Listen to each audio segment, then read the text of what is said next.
On va parler de science à l'œuvre, c'est-à-dire d'œuvres qui exploitent les spécificités des sciences. Ainsi se mêlent des disciplines que tout semble opposer. Et pourtant, la dissociation des arts et des sciences est assez récente. Longtemps, les artistes étaient également scientifiques, car ils avaient besoin de maîtriser les sciences pour faire leurs arts. Si on se positionne à la Renaissance, par exemple, les artistes devaient être chimistes pour préparer la peinture. Celle-ci ne s'achetait pas dans le commerce, c'était à eux de réaliser ce savant mélange de pigments, d'huile, de jaune d'œuf, etc. Et pour représenter un corps, ils devaient comprendre son fonctionnement, et donc faire de la biologie. Pour penser la construction d'un bâtiment, ils devaient connaître la physique des matériaux qui le constituaient. De ce fait, les études artistiques ne ressemblaient en rien à ce que l'on applique aujourd'hui. Si on se penche sur l'Académie de peinture, une gravure réalisée par Pier Francesco Alberti en 1615, on peut observer que l'éducation artistique était transdisciplinaire. Sur cette gravure, on peut voir différents groupes d'élèves. Certains étudient les mathématiques en examinant des dessins géométriques, d'autres travaillent sur de l'ingénierie en analysant la représentation d'une arche, et bien sûr, certains sont occupés à disséquer un cadavre afin d'approfondir leurs connaissances anatomiques. Cette œuvre présente très bien la porosité de ces disciplines, telle qu'elle était appréhendée il y a quelques siècles. Et si la dissociation récente et radicale, on peut le dire, des arts et des sciences a chamboulé leur perception, on va voir que l'attrait des sciences n'a pas disparu chez tous les artistes. Mais pour mon plus grand malheur, il est impossible de citer chacun d'entre eux, ni toutes les manières d'appréhender le sujet. Donc nous allons voir plusieurs approches qui mêleront les arts et les sciences dans des dualités complexes et des dialogues surprenants. Commençons par des artistes dont les œuvres semblent tout droit sorties de l'univers des sciences dures. Jacques Chartier est une artiste américaine née en 1961. Elle est principalement connue pour ses séries de tests sur différents matériaux qu'elle soumet à des réactions chimiques, à l'influence du soleil ou encore au passage du temps. Ses œuvres s'inspirent de tests scientifiques. Elle crée ainsi des images artistiques qui exploitent les propriétés intrinsèques des matériaux fréquents en art, comme des peintures, des teintures ou des encres. Et en révélant leur transformation dans les affres de ces manipulations, elle les utilise pour leurs propriétés chimiques. Elle crée ainsi des œuvres abstraites qui dévoilent les médiums sous un jour complètement nouveau. Prenons l'exemple de Chart W. Reds and Mixes, qu'elle a réalisé en 2006. Cette œuvre renvoie à l'imagerie scientifique de l'électrophorèse. L'électrophorèse est principalement utilisée en biologie, car elle permet de visualiser la vitesse de migration de certaines molécules, et selon l'emplacement et l'intensité des barres colorées, en révèle la nature. Pour cette œuvre, Jacques Chartier a soumis des teintures à divers produits, comme des bloqueurs de teinte blancs qu'elle a ensuite voulu réactiver. Ainsi, sur chaque panneau du diptyque, on discerne une ligne verticale désaturée qui traverse les couleurs vives.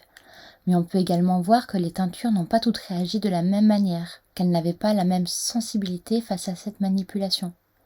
Et on peut noter également le nom des teintes en face de chaque ligne, qui permet de savoir laquelle a réagi comment. Cette annotation au crayon nous plonge d'autant plus dans l'expérience et l'approche scientifique de l'artiste. Tournons-nous à présent vers le travail de Casereas.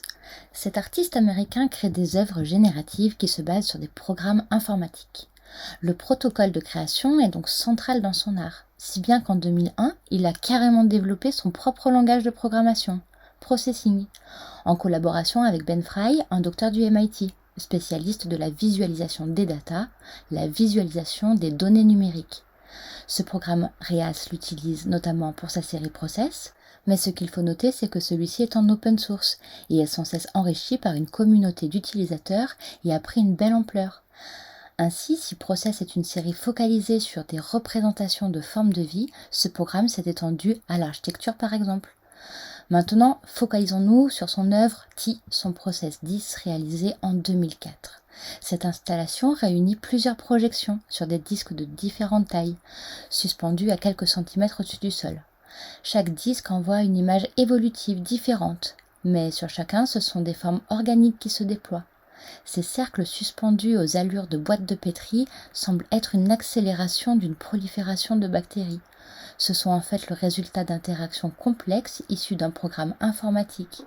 Mais c'est bien dans une esthétique de représentation du vivant que Reas a réalisé cette œuvre, et le code informatique devient le génome de l'œuvre. D'autres artistes exploitent des images scientifiques qu'ils retravaillent pour en donner une lecture artistique. Par exemple, le langage scientifique et mathématique principalement semble codé, inintelligible et fascinant pour les non-initiés. C'est pourquoi nous allons nous plonger un court instant dans l'art de Bernard Venet.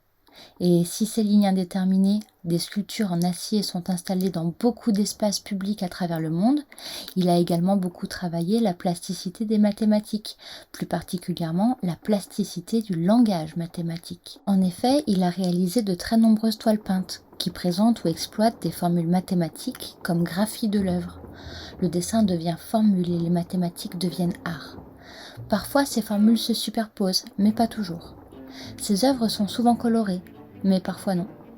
Pourtant, les œuvres de Bernard Venet sont reconnaissables parmi toutes. Issu de l'art conceptuel, il a montré que le langage mathématique portait en lui un intérêt plastique, en le présentant comme une image. Et s'il reconnaît ne pas toujours pouvoir comprendre les formules qu'il exploite, l'esthétisme de ces formules le fascine. Mais maintenant, penchons-nous sur le travail d'un compositeur qui crée des partitions si atypiques qu'elles présentent une plasticité fascinante. Pitopracta, qui signifie action par les probabilités, est une œuvre réalisée entre 1955 et 1956 par Yannis Xenakis, et selon ses propres dires, cette œuvre est une musique stochastique, c'est-à-dire une musique qui résulte d'un processus qui relève d'un calcul de probabilité et se base principalement sur la loi des grands nombres de Bernoulli, mais sur d'autres également, et je ne vais pas m'attarder sur le sujet. En gros, cette œuvre innovante est le fruit d'une coalition entre mathématiques et musique. Et la partition est accompagnée d'une partition graphique qui s'écarte des attendus en la matière. Xenakis explique en 1955 que la polyphonie linéaire se détruit d'elle-même par sa complexité actuelle. Ce qu'on entend n'est en réalité qu'amas de notes à des registres variés. Il y a par conséquent contradiction entre le système polyphonique linéaire et le résultat entendu, qui est surface, masse.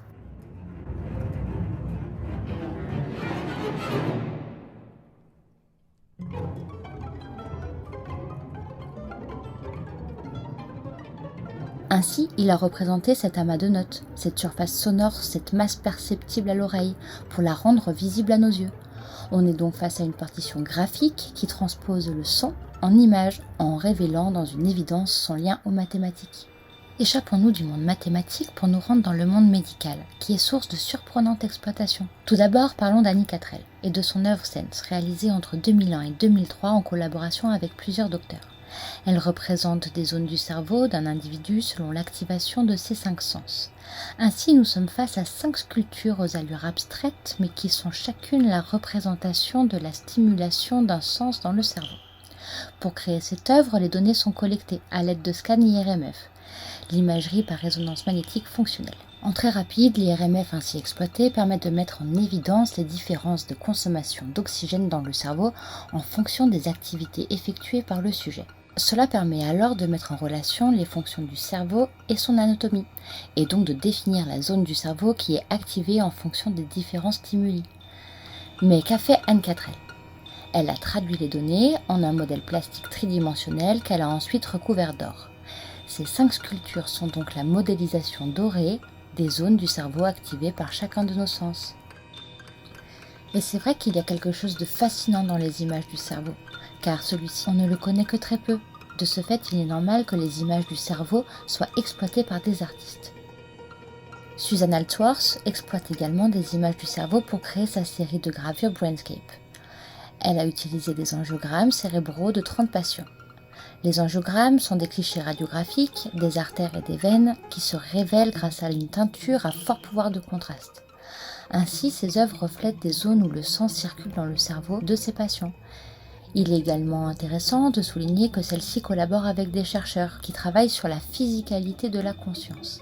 Et ce qui est assez drôle aussi, c'est que les couleurs de ces brainscapes contrastent avec la couleur commune rouge du sang. Cela, comme chez Catrel, nous donne à voir une image abstraite, si l'on ne connaît pas le processus de création. On sort des présupposés et on y voit une toute autre chose. Elle dit elle-même que le cerveau est une chose très étrange et merveilleuse. Ce n'est pas comme un cœur ou un rein, c'est de la chair pensante. Penchons-nous à présent sur l'œuvre Family Portrait réalisée par Marilyn Oliver en 2002. Comme son titre l'indique, il s'agit du portrait d'une famille. Les 4 membres sont traités indépendamment. Ainsi, on est face à 4 sculptures en taille réelle, représentant les 4 membres de cette famille. Marilyn Oliver a réalisé cette œuvre en exploitant des clichés IRM. Mais ici, contrairement à Annie Catrel, elle s'échappe de la zone cérébrale et apporte une lecture complète du corps. Les clichés sont retravaillés, ils sont sérigraphiés sur des feuilles d'acrylique transparentes, puis empilés pour recréer le corps de chaque individu de cette famille. Ainsi, contrairement aux portraits que l'on a l'habitude de croiser en histoire de l'art, ce n'est plus l'aspect extérieur, mais ce qui est caché en interne au sens propre, qui est montré au spectateur. Maintenant, penchons-nous sur des artistes qui peuvent être controversés, car ils utilisent des médiums vivants, allant même jusqu'à modifier le code génétique de certains individus. Mais je ne parlerai pas ici des questions éthiques soulevées par ces procédés. En 2002, certains enseignants du Center for Biofilm Engineering et de l'école d'art de la Montana State University ont réalisé ce qu'ils appellent des bioglyphes. Ce sont des œuvres qui utilisent des bactéries bioluminescentes comme médium. Ainsi, les images apparaissent par contraste entre les bactéries qui éclairent en bleu et se détachent du fond noir. Maintenant, jetons un œil aux manipulations génétiques, en commençant par la plus célèbre. Il s'agit de celle réalisée par Eduardo Kac sur une lapine qui s'appelait Alba. Alba était albinos et ne présentait initialement aucun pigment cutané. Elle arborait donc un pelage entièrement blanc. Après la manipulation génétique, celle-ci devenait verte fluorescente, mais pas tout le temps, seulement quand elle était éclairée par une lumière spécifique. Le reste du temps, elle restait blanche. L'art transgénique dont relève Alba consiste à transférer des gènes, naturels ou synthétiques, à des organismes afin de créer des êtres vivants uniques, qui créeront à leur tour des images uniques. Toutefois, les artistes doivent s'engager à respecter, à nourrir et à aimer la vie ainsi créée. C'est pourquoi le changement de couleur est souvent exploité, car il ne touche pas aux propriétés vitales de l'individu. Et Alba dans tout ça? Alba a subi une mutation synthétique du gène original fluorescent vert de type sauvage trouvé dans la méduse Aequaria victoria, qui elle arbore une fluorescence naturelle. Et comme Alba ne présentait pas de pigments colorés, le transfert de gènes était plus opérant. Et Eduardo Kac n'est pas le seul artiste à réaliser de l'art transgénique. Par exemple, Marta de Menezes a réalisé une œuvre intitulée Nature. La manipulation génétique s'est opérée au stade embryonnaire, sur les zones qui déterminent les motifs des ailes. Ainsi, les papillons présentés ici possèdent une aile modifiée et une autre non. Les papillons se retrouvent asymétriques. Il s'agit bien d'une modification d'individu qui entraîne la création d'un individu unique renvoyant à une image unique. Maintenant, nous allons parler d'artistes qui font de la simulation scientifique, c'est-à-dire qu'ils reproduisent des événements du monde vivant. Commençons par l'œuvre la plus célèbre du genre, Cloaca, réalisée par Wim Delvoye et dont il proposa plusieurs versions. Cette œuvre est une installation robotique. Il s'agit d'une machine composée de cloches, de tubes, de tuyaux, de pompes, etc. qui reproduit le système digestif. Ainsi, en début de parcours, on nourrit la machine avec des aliments somme toute banals. La machine le soumet à toute une série de processus physiques et biochimiques à base d'enzymes et de bactéries. Et à la suite de ce circuit de digestion de 26 heures, la machine les a digérés et donc extraite des sels artificiels. L'artiste souhaite faire réfléchir le spectateur sur la gêne que nous éprouvons à l'égard de ses propres fonctions corporelles et à questionner les mécanismes culturels que nous avons élaborés pour les dissimuler à la vue. Tournons-nous à présent vers l'œuvre Bloom réalisée par John McCormack en 2006. Cette œuvre prend la forme d'un très grand panneau publicitaire. Elle présente des variations générées par ordinateur d'espèces de plantes originaires d'Australie. Par une série d'algorithmes, cet artiste nous donne à voir des potentialités d'évolution de ces plantes en fonction de plusieurs critères, comme l'influence de l'environnement, mais également des mutations ou des fertilisations croisées. Ainsi, il montre au spectateur des individus qui n'existent pas, ou pas encore, et le confronte aux potentialités de développement d'espèces de plantes. Maintenant, il faut également parler d'un cas particulier, celui du scientifique artiste. Et pour cela, nous allons jeter un œil aux planches d'Ernst Haeckel, qu'il a publiées dans son très célèbre Forme artistique de la nature. Ernst Haeckel était scientifique de formation. Il a d'abord été médecin, puis professeur d'anatomie, entre autres.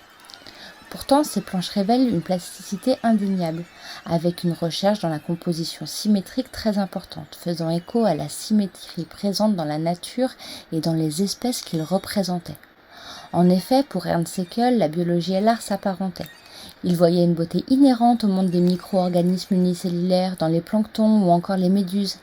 Ainsi, il les mit à l'honneur, en les présentant sur des planches colorées ou non, mais toujours avec une esthétique poussée. Les arts et les sciences, bien que cloisonnés dans l'imaginaire collectif contemporain, ont des liens forts indéniables. Si je n'ai pu montrer qu'une toute petite partie émergée de l'iceberg, il faut savoir que toutes les branches des sciences sont exploitées par des artistes et que les œuvres résultantes peuvent prendre des formes encore bien différentes.